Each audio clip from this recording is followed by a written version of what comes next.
Hey yo yo yo, salut les turfeuses, salut les turfeurs, bienvenue pour un nouveau pronostic de Benoît Requin. Ok, place au pronostic du quintet du lundi 7 avril, direction Compiègne pour le prix de la Rochelle. Steeplechase, 3800 mètres, 16 partants, réunion 1, course 4, indice de confiance 2 sur 5.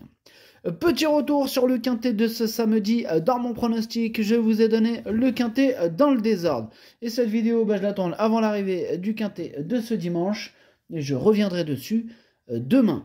Ok, c'est parti, on commence le pronostic et on commence avec le numéro 1, Jingle Denuo, que je n'ai pas du tout retenu. Donc on va pas s'attarder sur ses chances. On passe au numéro 2. On écoute Guillaume Macaire. Ilia a été battue du minimum en dernier lieu. Elle a sauté vendredi matin et tous les feux sont au vert. C'est un peu rapproché, mais elle a le droit de courir. Bon, elle a du poids à porter, mais elle est costaud. En outre, les 5 ans, comme elle, sont avantagés de 2 kilos, ce qui est important, d'autant que c'est une femelle. De plus, je pense qu'elle a le profil pour cet hippodrome. Elle a une chance. Ouais, et je dirais même qu'elle a une belle chance, puisque je l'ai mis assez haut. Moi, je la vois bien terminer dans les 4. Je l'ai mis 4e. On passe au numéro 3, Celtic Warrior. On écoute Donatien Sourdeau de Beauregard. Celtic Warrior court bien frais, et actuellement, je le trouve en très belle condition. Du coup, je pense qu'il peut bien courir d'emblée. Le tracé de Compiègne ne devrait pas le déranger à cette valeur. J'espère qu'il se montrera compétitif. Le voir bien courir serait une belle satisfaction. Ok, merci Donatien Sourdeau de Beauregard. Ce numéro 3, je lui vois une chance, bon pas une super chance non plus, mais je le vois bien terminer en toute fin de combinaison. C'est ce que je lui attribue dans mon pronom. Bref, on passe au numéro 4, Aléric, et on écoute Fabrice Fouché. Aléric reste sur une bonne 3e place dans un lot de qualité. Lundi, il va participer à son 2e handicap sur le steeple et j'espère le voir performer. Il est très à son affaire dans cette nouvelle discipline. Toujours en forme, on se déplace avec de légitimes prétentions. Ok, merci Fabrice. Ce numéro 4, moi il me plaît bien. Je pense qu'il peut faire mal et je l'ai mis 5e. On enchaîne avec le numéro 5, Jane de la Bruni. On écoute Guillaume Macaire. Jane de la Bruni a toujours bien couru sur cet hippodrome, aussi bien en haie qu'en steeple. Cela ne s'est pas très bien passé la dernière fois sur les haies.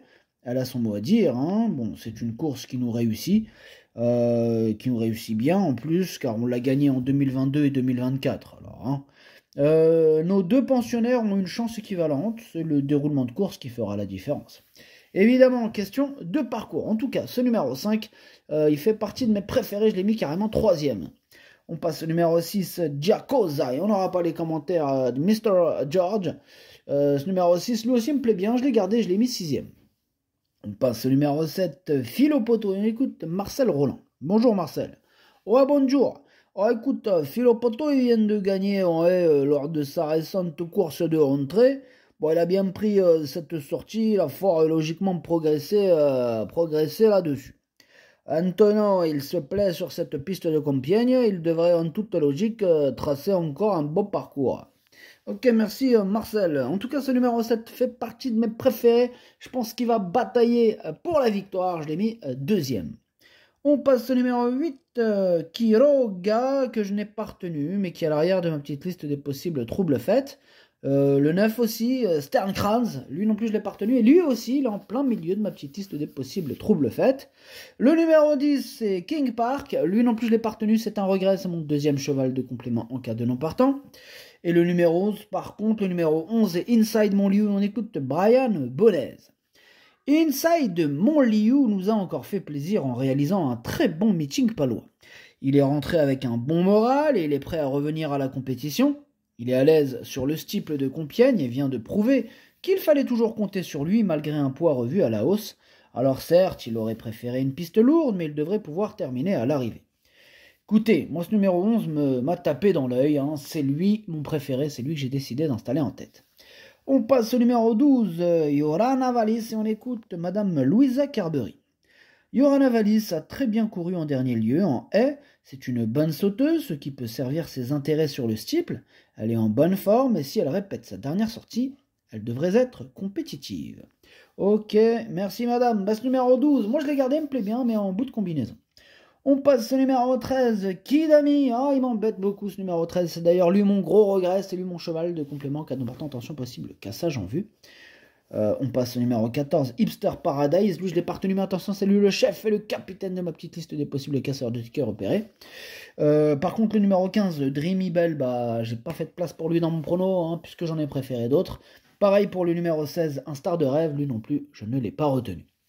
Eh bien, le pronostic, ça donne 11, 7, 5, 2, 4, 6, 12, 3. Merci d'avoir suivi cette vidéo. N'hésitez pas à mettre un pouce bleu si la vidéo vous a plu. Pour accéder à tous mes tickets pour la course du Quintet, rendez-vous directement en description de la vidéo. À jouer avec modération. Bonne chance. Chopez-le moi. Ciao.